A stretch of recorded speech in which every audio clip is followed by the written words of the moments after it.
We begin with developing news on a story we've been following closely. The state's trial court releasing a new air quality assessment of the Roderick Ireland Courthouse in Springfield. Welcome, everyone, to Western Mass News at 10 on Fox 6. I'm Chris Pizzano. And I'm Jordan Jagalinzer. The test did not show mold impacting the indoor air for most locations of the building. This less than a week before a lawsuit against the trial court is set to go before the Massachusetts Supreme Judicial Court.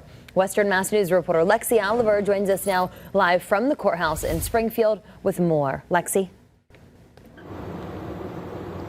Chris and Jordan, the trial court says it contracted a firm, Environmental Health and Engineering, to assess the air quality in the building. Today, the results of that assessment were revealed, but attorneys suing the trial court say it doesn't scratch the surface. It doesn't really change our position, and I don't think it really changes the trial court's position. On Thursday, the Massachusetts trial court released findings of an indoor air quality assessment performed by Environmental Health and Engineering inside the Roderick Ireland Courthouse in Springfield.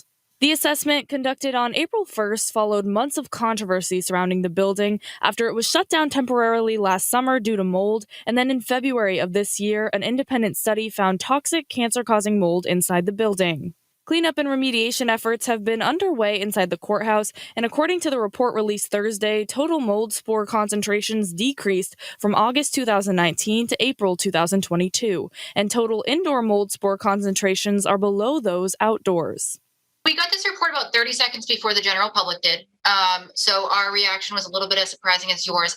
Attorney Laura Mangini, who's representing employees in a lawsuit against the trial court, tells Western Mass News the report is very general and missing several key details to make the occupants of the building feel safe. They're trying to compare the inside mold that they're finding to the outdoor mold, but they're not comparing the species, so you don't even know if they're comparing the same types of mold, so it's an apples to oranges comparison that, again, we don't think really tells us anything. The report also says the ceiling tiles, once water-stained, were clean when the testing was done. But what you don't see in here is whether or not they had a conversation with facilities to find out when was the last time those ceiling tiles were changed. Was it just yesterday before they came in to do the visual inspection? That's why they're all clean. How many times did they have to change them between August of last year when they came in for the initial inspection and now? If it's multiple times, that shows that there still is a moisture infiltration problem within the courthouse. And as both sides prepare for next week's trial, Mangini says she hopes everyone is working towards the same goal.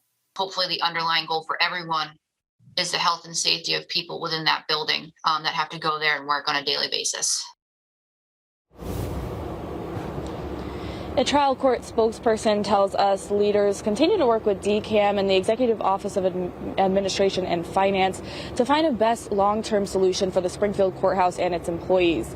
Meantime, the state Supreme Judicial Court is set to hear the trial against the trial court on April 27th. Mangini tells us it's unknown if this new report will be entered into trial because it is so late produced and there are deadlines. Live in Springfield, Lexi Oliver, Western Mass News.